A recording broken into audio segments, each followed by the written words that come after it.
That would be lovely. Okay. I told Rochelle, I said I didn't verify with you, but that would be great. If you just want to sit up there, she can invite you up. Oh, okay. Or wherever you want to sit. But.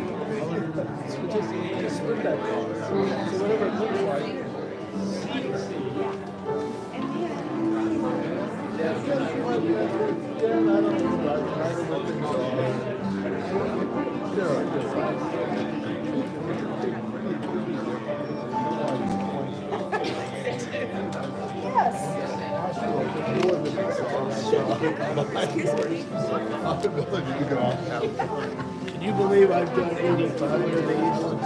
I do one a month.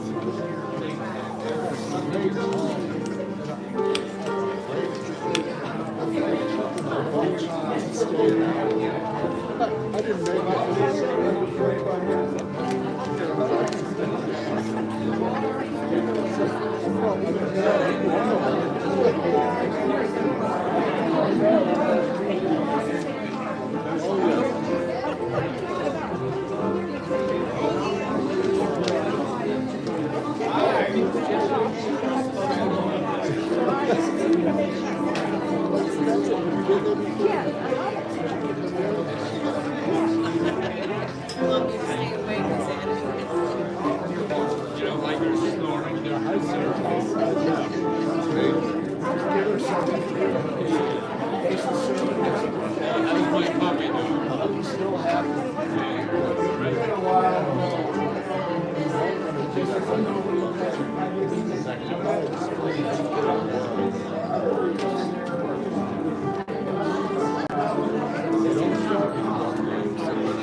Where did you get it?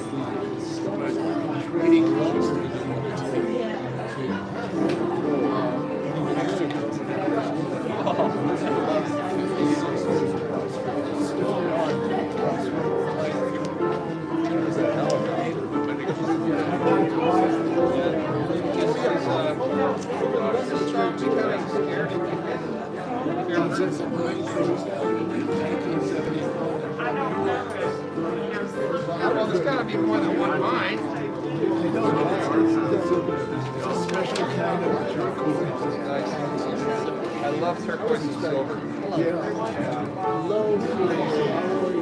I'm good. I don't want to think. I got a candy. I got my own candy today. How are you doing?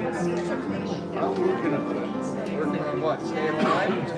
Yeah, some kind of I heard. Very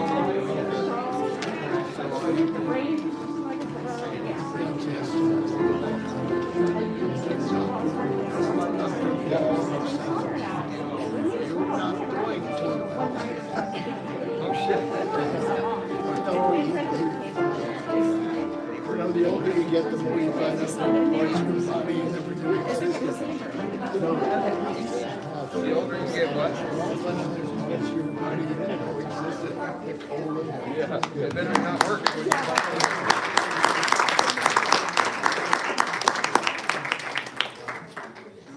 Good morning, everyone. Welcome to the Unitarian Universalist Congregation of the Shenandoah Valley. My name is Rochelle Broom, and I'm a member of the Board of Trustees. We are a welcoming congregation, united on the side of love and justice, and we like to say we don't have to think alike to love alike. We strive to walk through this life with open hearts and open minds, and hope that all who walk this earth with us will find the strength and will to walk it with best intent as often as possible. May the time we spend together today in this place make us braver, more compassionate, and wiser than we woke up this morning. If you are new to Unitarian Universalism, I encourage you to take note of our mission statement, which is printed on the outside of the order of service here. And we also work together to promote and practice the 8 principles, which are printed on the inside of your order of service. It is our tradition to welcome first and second time visitors and those who haven't been here for a while to stand, if you're comfortable doing so, and telling us who you are and where you are from. So how about on this side? Sharon Price from Nashville. Pleasure to be here. Thank you. Nice to have you. Hi, my name's Aubrey Stark. I'm born and raised in this area. Nice to see you, Aubrey. My name's Terry Orange, and I'm from 2 blocks away. Welcome. Anyone else on this side? How about this side of the sanctuary? Good morning, I'm Beverly Brent from the tiny town of Hertford, North Carolina on the Inner Banks. Inner Banks. Good morning, my name is Dan Damerville, I'm from Nashville. Anyone else on this side? My name is David Sowers. I'm visiting the Hutchinses from Oregon. I'm Southern Oregon. Welcome. Wow, this is great. Oh, wonderful. My name's Megan. I'm from Mississippi. Welcome, Megan. Thanks for joining us. Did we catch everybody? Want to make sure we didn't miss anybody to say hello. All right, great, thanks.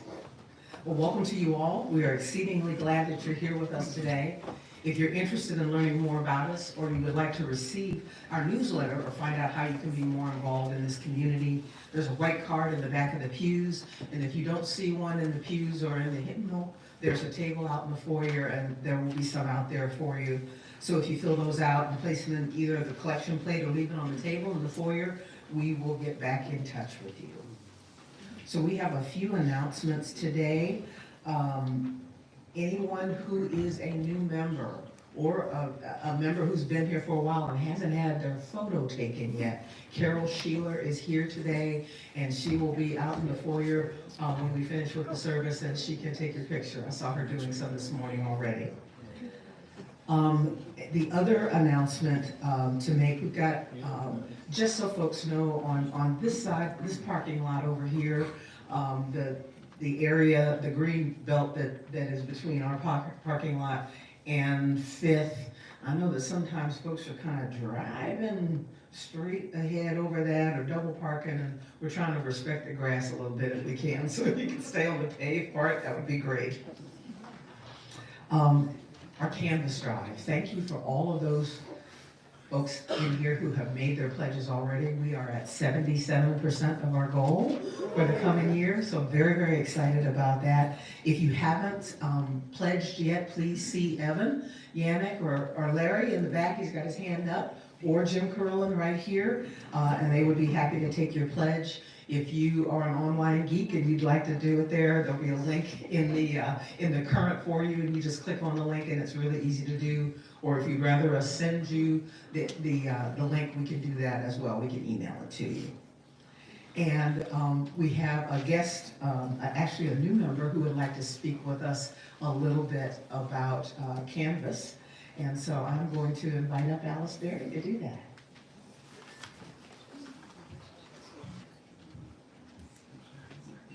Good morning, everyone. Good morning. My name is Alice Berry, and I am a new member. I was asked to come up and speak about that decision to not only be an attendee of this community, but a member, and make that commitment to all of you and to this creation that we have here together.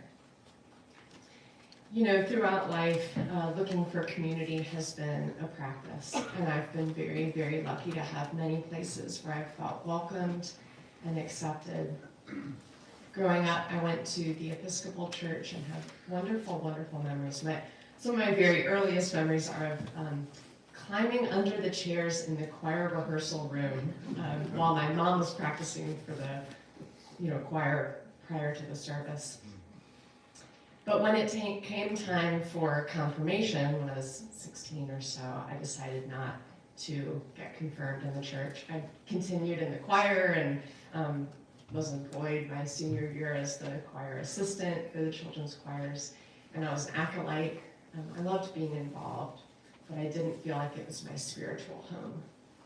And so I come up here to say it's wonderful to have a space that not only feels like a welcoming, loving community, but does feel like a spiritual home. Thank you.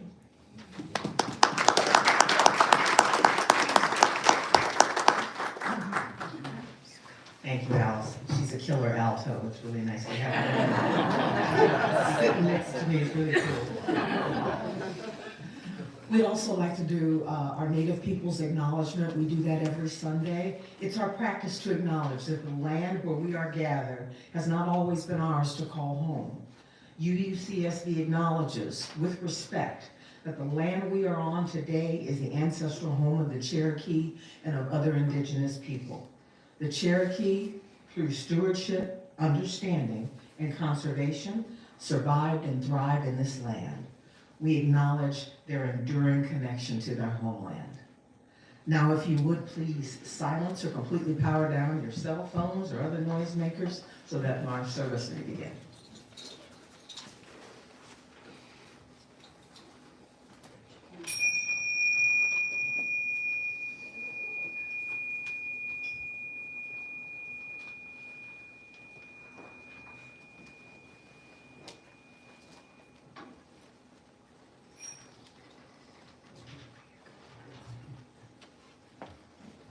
Good morning.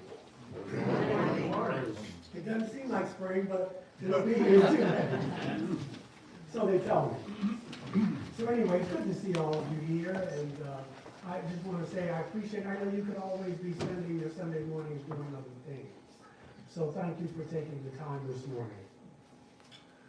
These words are attributed to Kalidasa. I don't know who Kalidasa is.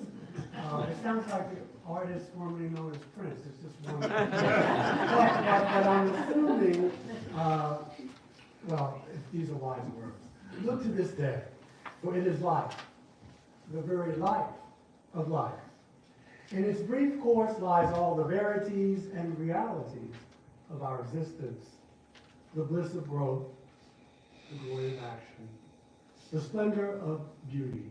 For yesterday is but a dream, and tomorrow is only a vision. But today, well lived, makes every day a dream of happiness, and every tomorrow a vision of hope. So look you therefore to this day. So, please rise. Thank you, Diane. As you are willing and able, and join us in singing our opening hymn this morning, Bring, O Mourn Thy Music, number 39.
Spirit.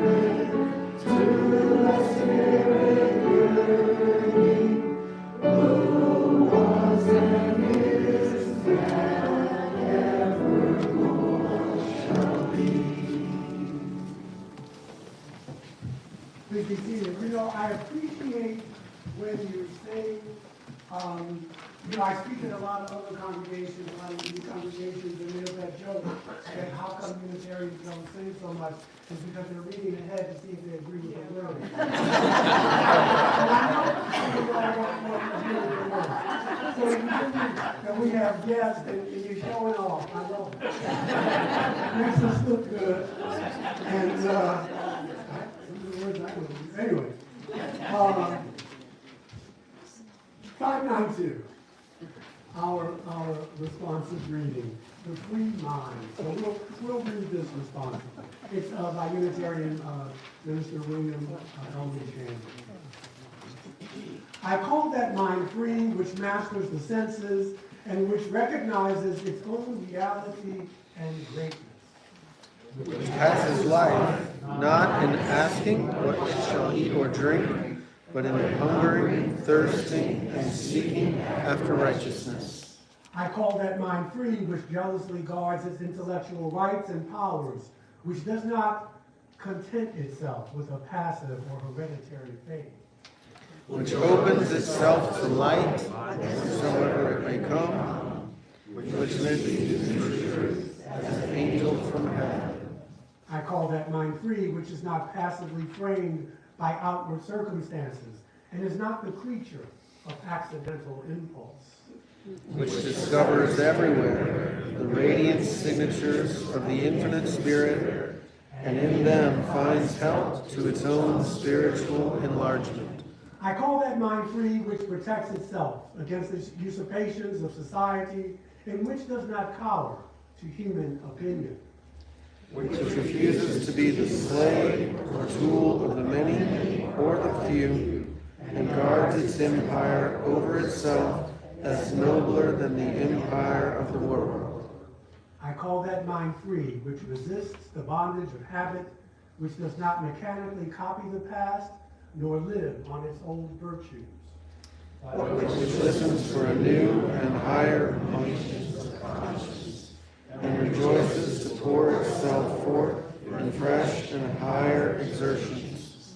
I call that mind free, which sets no bounds to its love, which, wherever they are seen, delights in virtue and sympathizes with suffering.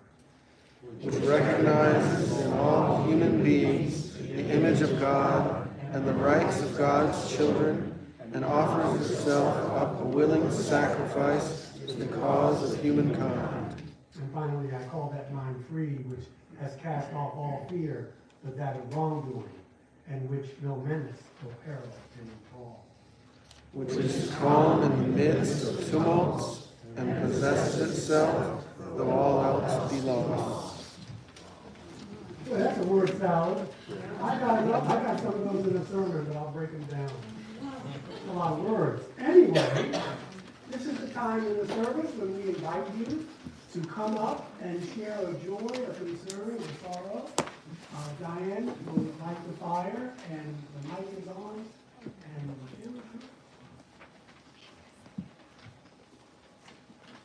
my name is Scott, and it occurred to me just maybe a week ago that this is a very special day for me. So I'd like to light a candle of joy and celebration for God. wow. Don't be alarmed. Don't be alarmed.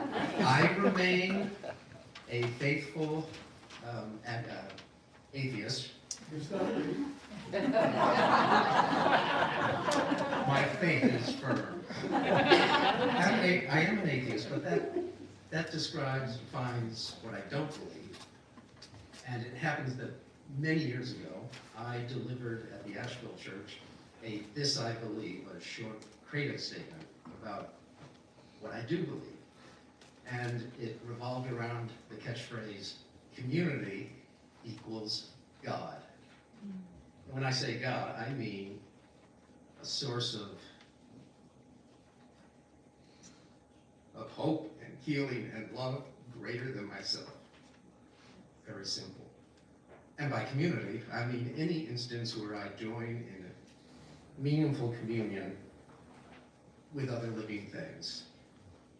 My marriage, my oldest and best friend, my small circle of close friends here, the men's group that meets once a month at our church, the various coming of age classes that I had with the teenagers, this congregation, denomination. I place my faith in all sorts of communities, a pantheon of higher powers. And I have to have more than one God, since all my gods are limited, fragile, mortal, short-lived in some cases. So a pantheon of higher powers. I decided that today was the day to talk about this because of a confluence of coincidences. Last week, Michael sermonized on the seventh principle, the interdependent web of all living things. And today he's going to talk about the evolution of God. That will be on point. But mostly, I delivered this I believe, at the Asheville Church 23 years ago on Sunday, March 19th, at almost this exact time. So it's an important anniversary to me, and it's worth a candle to God. And as you now know, among many others, that includes all of you. Welcome to the Pantheon.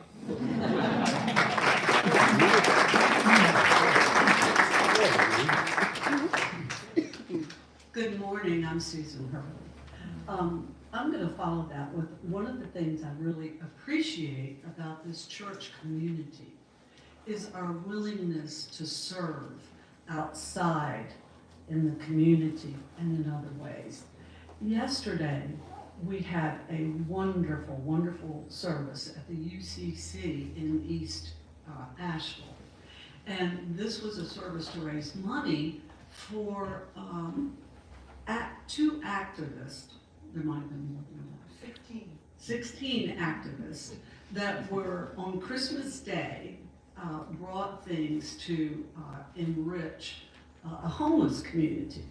And two things real quick, because I didn't know exactly what had happened.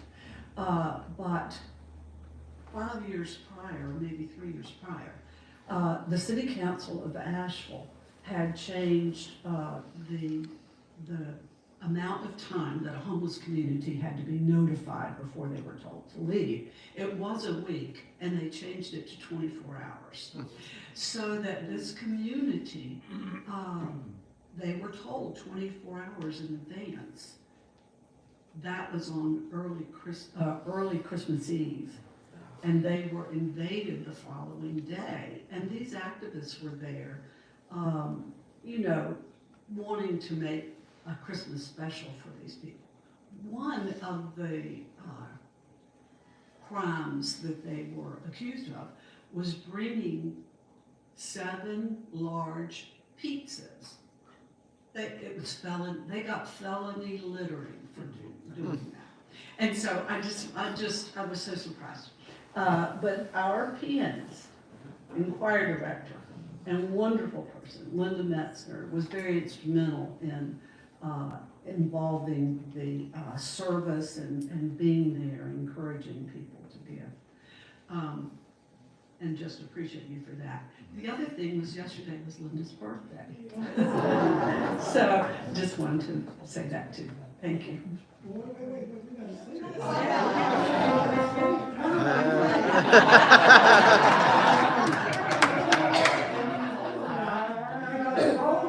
birthday is a lot of Pisces in the house. Yeah. So let's just sing Pisces. Yeah. So let's just sing it. Make a word for ready? 1, 2, 3. Happy birthday to you. Happy birthday to you. Happy birthday, dear Linda.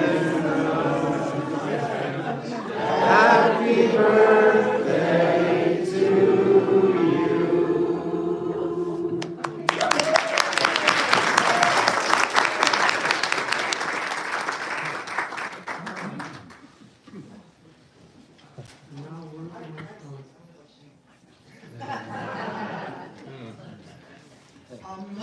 results have come in from, I mean, not really, it should continue to come in, but we have at least $2,000 from yesterday.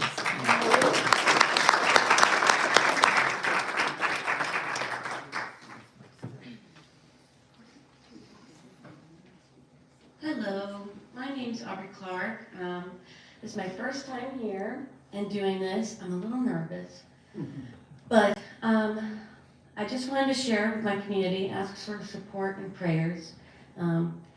I've been through a lot in my life, and I'm coming around to a corner of Beacon, and I just got back from rehab. I have 90 days clean from all drugs and alcohol and everything.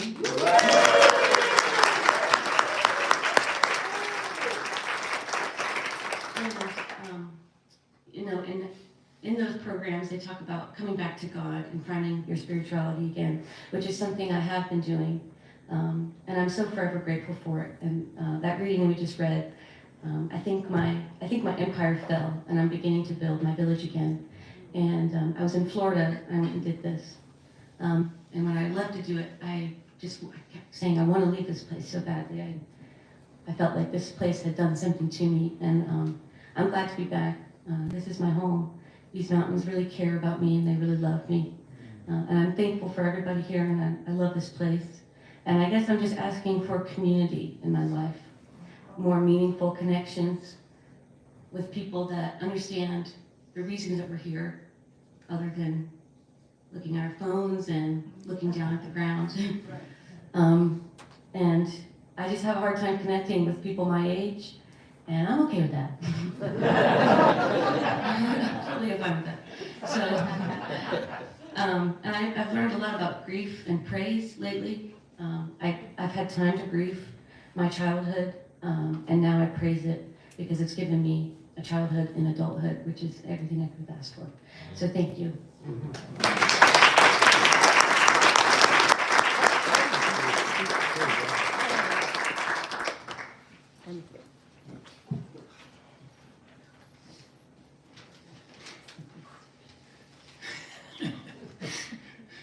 I'm James Sheeler, and I've got two items this morning. One is a little bit of a sad note. Dr. Cliff Duran of Mexico died earlier this week. Now, some of you in here don't know who Cliff Duran is, and his doctor is a PhD kind of doctor. But many from this congregation, as well as many you use from the Asheville congregation, in 2016 went to Cuba. And Cliff Duran every year organized a trip to Cuba. And it was very, very well organized. And I know I came back a different person than when I left. I think my wife Carol did too. So it's with a note of sadness that I note his dying last week in Mexico. This, in fact, is a cap that I got in Cuba when I was there. Brought back that, a couple of cans of beer, which didn't last as long as this cap. So anyhow, see, Scott, you're not the only one that can be funny. The other thing I'd like to mention is that 79 years ago, in Michael Carter's Baltimore, I was born. So today is my birthday.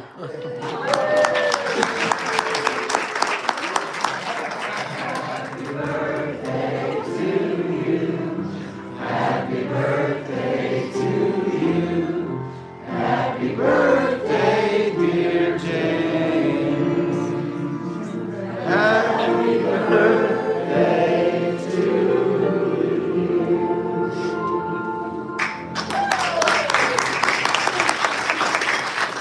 I'd love to see all that enthusiasm hurt as well.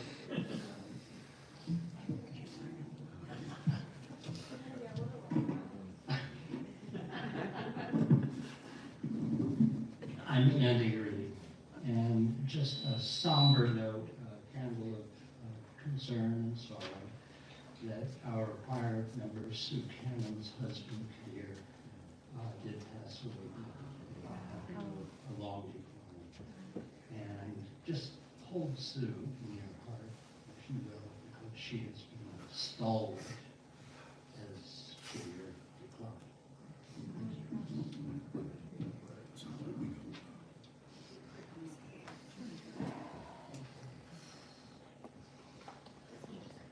Okay. For those of you who, for whatever reason, decided not to come up, you know we have your data. On you, and we wish you happy birthday as well. But we keep you in our thoughts and in our prayers. And thank you, Diane.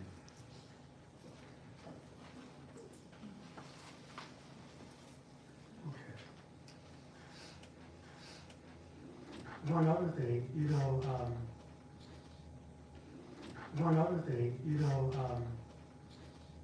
Rochelle Bloom has been selected by the League of Women's Voters of Asheville-Buncombe County to be featured on March 23rd for a celebration of her story for the month of March. So, women who are pioneers in some way, women who have overcame obstacles, women who had a strong influence on others, and women who've made a difference. I will share with you, this was on social media. Dr. Rochelle Bloom has been in service for over 40 years, committed to providing accessible, evidence-based care around the country as a family practice physician. In her roles as Chief Medical Officer, Residency Director, Private Practitioner, and Natural Director of Virtual Health, Dr. Bloom has directly impacted both future physicians and patients. Growing up in rural Ohio and witnessing a life-altering accident experienced by her brother, Dr. Bloom decided then and there to become a physician, despite attempts by her school counselor to withhold information about the local medical school. Dr. Bloom found the information she needed and successfully pursued her career. Dr. Bloom lives in Buncombe County, Black Mountain, is the president of the Board of Trustees here and choir member of the UUCSB.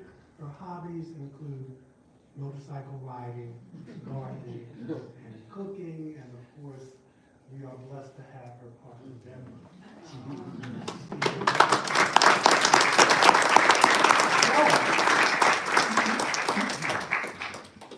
There it is.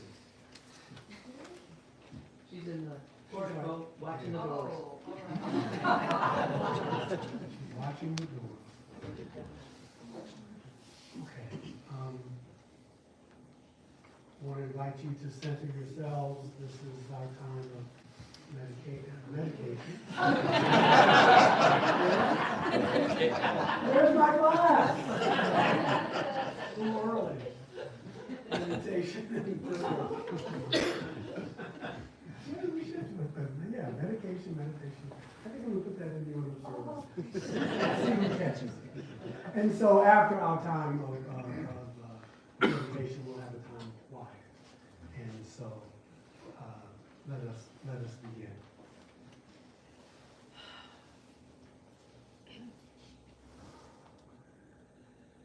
Great mystery of life, whose demands cannot be answered, and whose answers cannot always be demanded. We bring our personal concerns and feelings into the common life of this community. We do this that we might experience the healing power of those who care. We remember those who have sought after truth, those dear to us who are now gone from our midst, and who have enriched their lives by their presence. We remember all who are sick and in distress, all who suffer in body and mind and spirit, all who are oppressed by misguided powers of privilege and cruelty, all who are in prison and other forms of bondage. Let us remember and let us be members of the one human family, and we take that suffering and pain into our own hearts. May we freely forgive any who might have wronged us, and if there be any whom we have wronged, this is the time to seek and make amends. Remembering all the human family, we pray that all may taste eventually true freedom, and that the entire earth may be liberated to justice, to equity, to peace, and to love.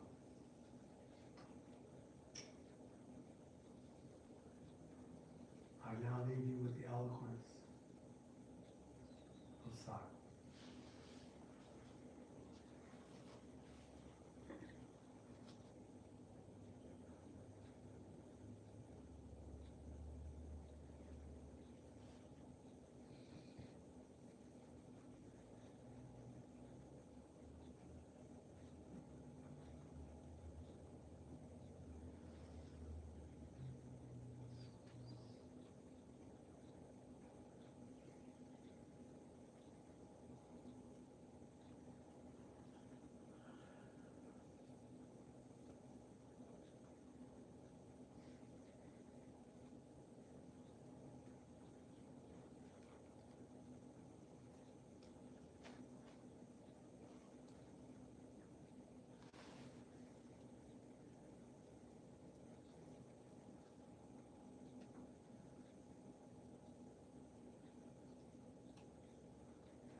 And so it is.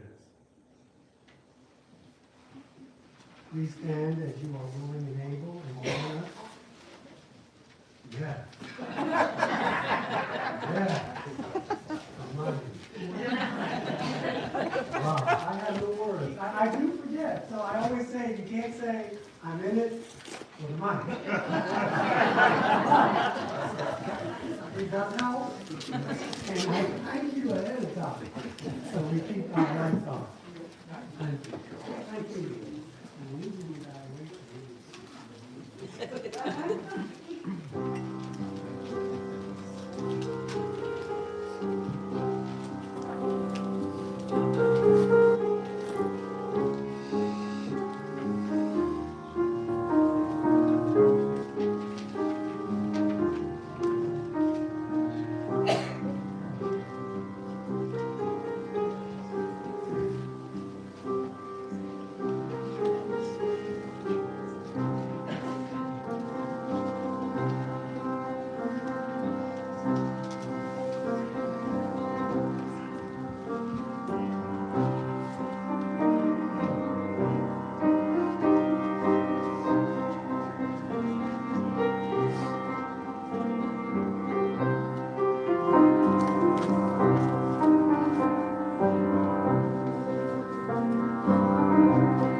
and join in singing hymn number 159. 159. And thank you for your generosity, folks.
I want to use some of the words of Albert Einstein to make a point that we all know, but I think sometimes we need to be reminded of. Also another Pisces, his birthday was the 14th of the month. And so I want to start off and just, we know him for the theory of relativity and his work as a physicist, but he was also very active in racial justice, and he was also a deeply spiritual man. And you can explore that on your own.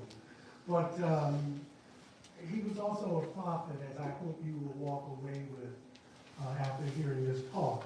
One of the things he said was that a new type of thinking is essential if humankind is to survive and move forward to higher levels. He said, science without religion is lame, and religion without science is blind. The religion of the future, he says, will be a cosmic religion. It should transcend a personal God and avoid dogma and theology, covering both the natural and the spiritual, which I think are one, but he delineates between the two. It should be based on a religious sense, arising from the experience of all things natural and spiritual as a meaningful unity. Now, in his opinion, he said that he thought Buddhism fit this bill. It's interesting, Oliver Stone, who did Platoon and all these other, I think, wonderful movies, after he served in Vietnam, when he came back, he thought that Taoism was probably the closest thing to a genuine religion. I'm not going to debate that point with you, but I'm just saying because I too am influenced by the philosophy and the wisdom of the East. He says, Einstein says that the intuitive mind, which is spoken like a Pisces, very intuitive and clairvoyant and what have you, the intuitive mind is a sacred gift, and the rational mind is a faithful servant. But in our society, we have created a society that honors the servant and has forgotten the gift. We will not solve the problems of the world from the same level of thinking that created them in the first place. More than anything else, we must change our materially based analysis of the world around us to include broader, more multi-dimensional, his word, perspectives. And we touched a little bit about on that last week when we talked about independent web and what it means to be sentient. In my humble opinion, it is abundantly clear that human beings, collectively speaking, need religion. Not going to argue whether that makes them weak-minded or strong. I don't even think that's really relevant. But I have not, in my research, I have not found an incidence in any culture in all of human history in which there has been absolutely no religion. We could argue perhaps that the communist regimes of the 20th century had the state as religion. And as with atheistic brothers and sisters, intellectualism and or humanism may take the place of God. And we're talking archetypes.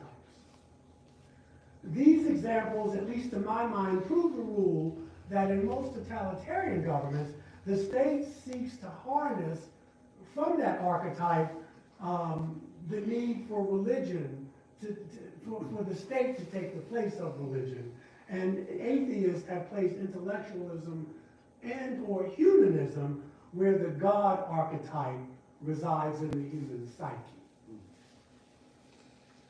So it seems to me that there is a deep unconscious instinct in human beings to recognize and be in reverence of what we would call the source of all things, God, the force, call it what you will. Unfortunately, this instinct can be perverted. And so religion, not all religion, and not at the outset, I do believe there is good to be had in religion, but it has been the source of so much conflict and misery throughout human history. And when it's a healthy religion, then of course you can find some strength, some comfort, some solace in it. But when it is dysfunctional and unhealthy, it is not only destructive, it is dangerous. In, I would say, most, if not all, of Western culture, so I'm talking about European culture, which I am a product of. I am a man of the West. Since humanity has evolved, and I'm putting quotes around that, I agree to. I think we have evolved, but it's getting a little dicey here. When we evolved beyond our Aboriginal ancestors, who we talked last week, who envision nature and gods as the mountains, thunder, the sun and the moon. Our evolution has caused God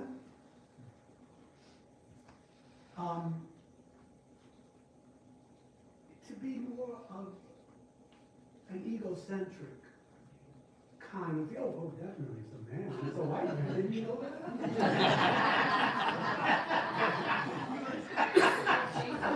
a man.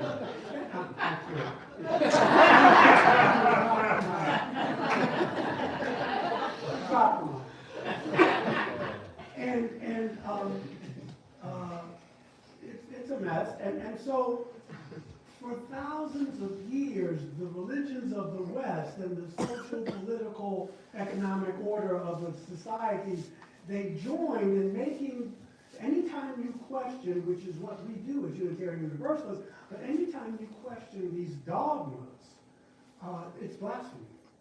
It's heresy, you see. And so I'm reminded of Cornel West. Professor West talks about, we say, America says it's a Christian nation. Well, if you look at that, you have to say, well, God saved me from Christianity. But he says the Christianity we're talking about is a religion of the state. He calls it Constantinian Christianity. It's the official religion of the state. And so this created the perfect conditions for the rise of nation states,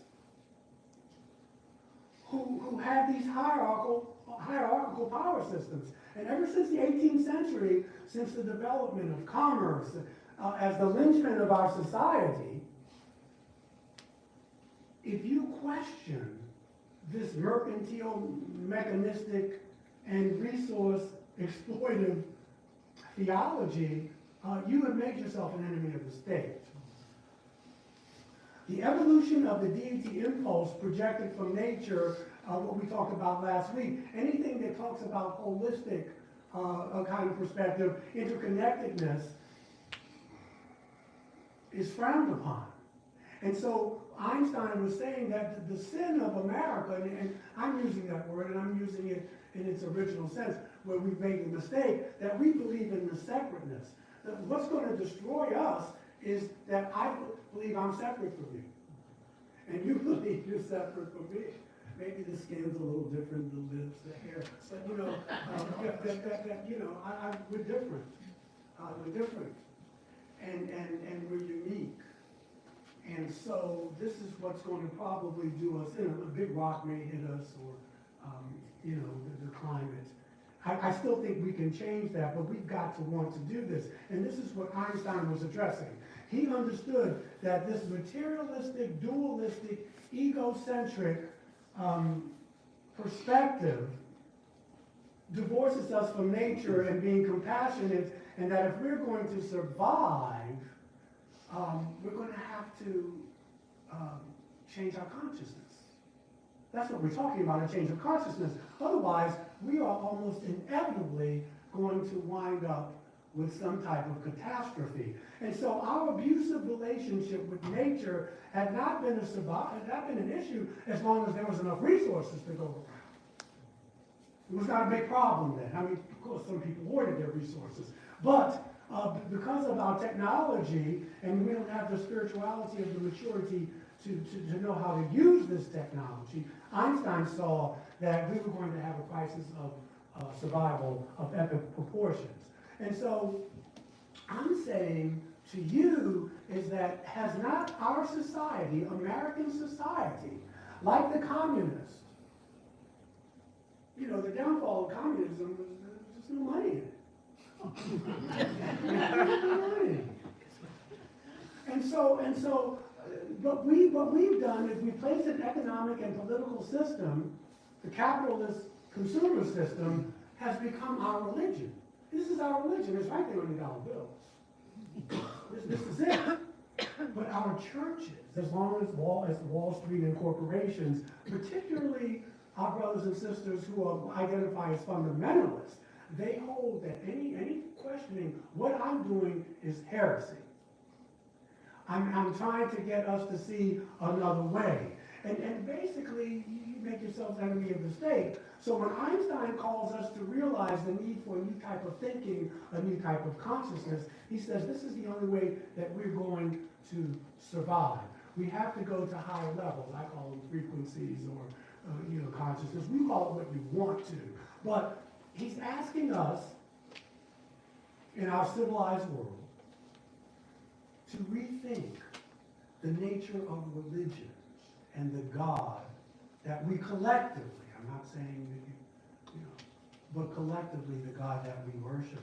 The unexamined faith is not worth having, Malcolm X reminds us. And so it would seem to me that the deification of material powers and possessions and profit motives and consumer materialism and an over-titillated and overstimulated society, it's antagonistic if I want to be, if we want to be in relationship with nature.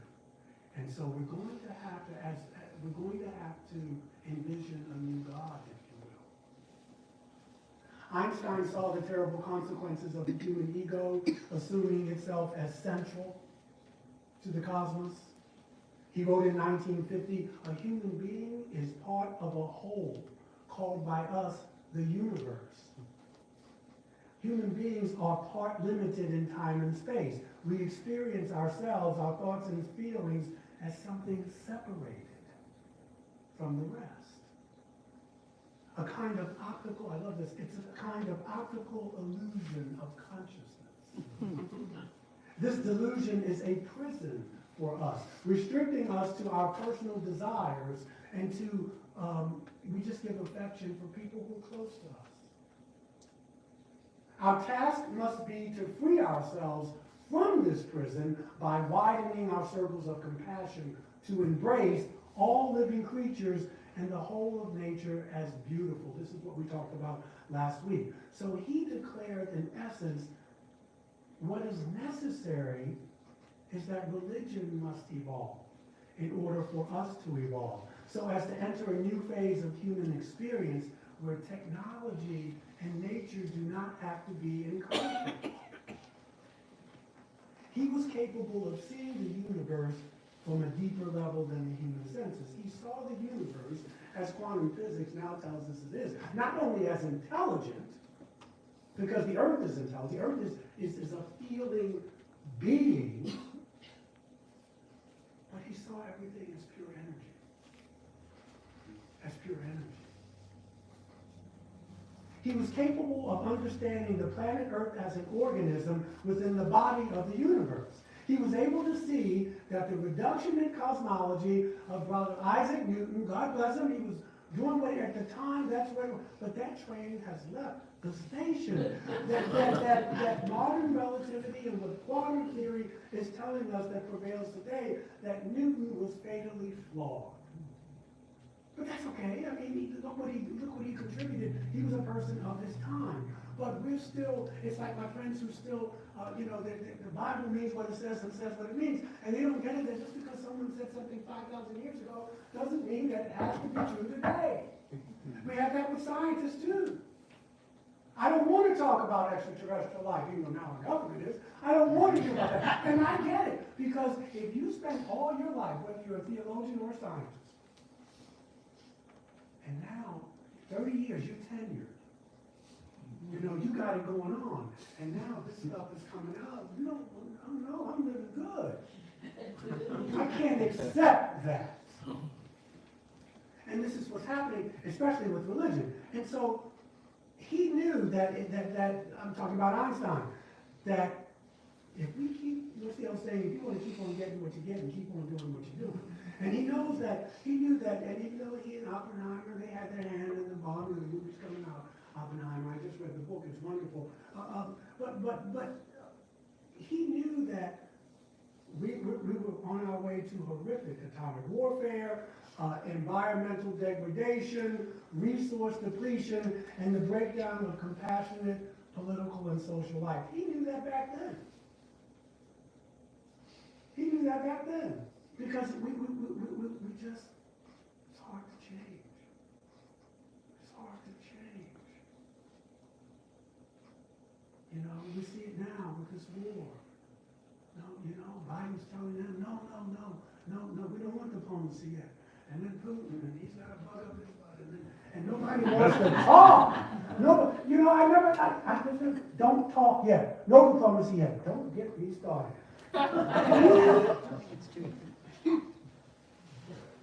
It's mind-boggling what passes for, and I didn't go to school for international relations, but I said even Ray Charles can see that if you're at war, you want to talk. Talk. Better than boom, boom, boom. I'm quoting Winston Churchill.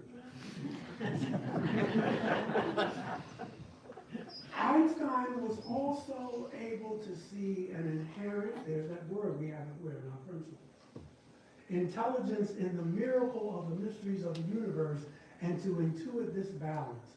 Interconnectedness, sounds familiar, right? And looking at life as a miracle, to break free from the violence. What civilization, you know, they asked, Gandhi, what do you think about human civilization? He said, I think it'd be a wonderful idea.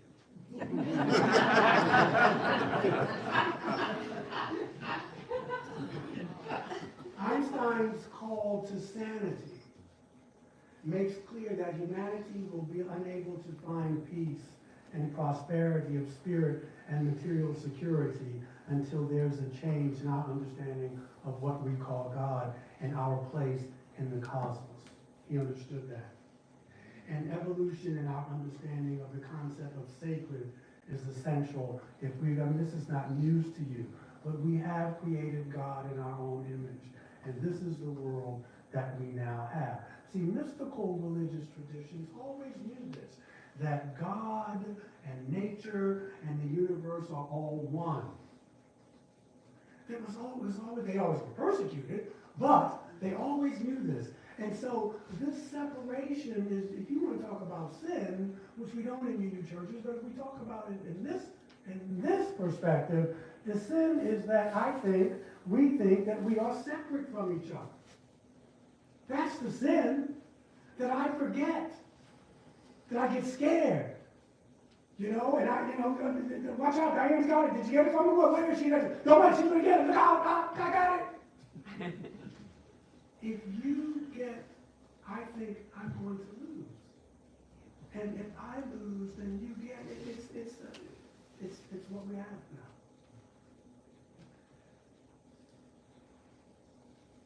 But the good news is that a growing convergence of non-dogmatic spiritual mysticism along with quantum and ecological science offers us a new direction. It offers us a new direction to redefine what is sacred.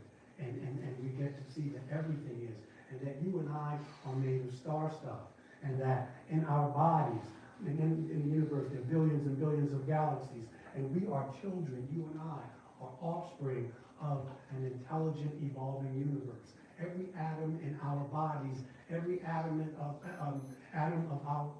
our world was born in those stars and has commingled with us for eons. So you and I are truly made of star stuff. And lastly, and probably most profoundly, is there is no contradiction between intelligent design, don't believe what they tell you, and evolutionary theory. The intelligent design is found in the evolution of an intelligent universe, within which you and I, human intelligence, we are an instrument of that from the universe, which is celebrating itself. A lot of word salad. What it says is basically this. You and I, as human beings, are part and parcel of both intelligent design and evolution.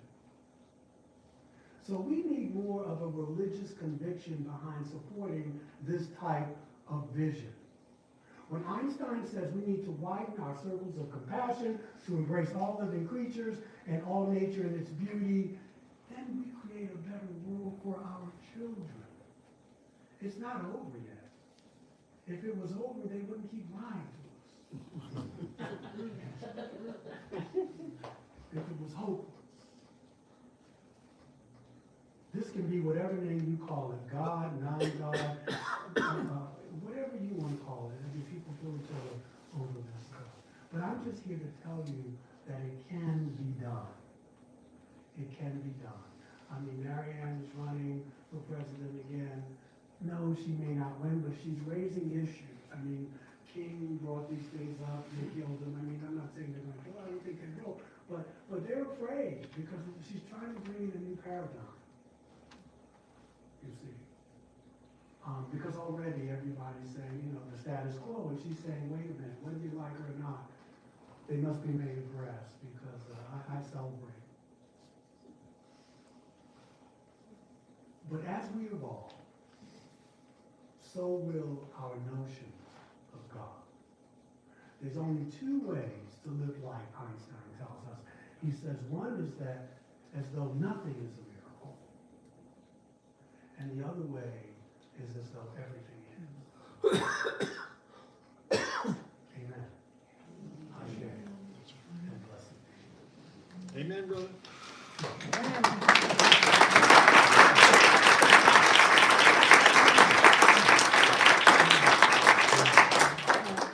Okay, y'all. We're going home. And number 23. Please stand as you will go. Bring many names.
So let's show some love to Maestro. All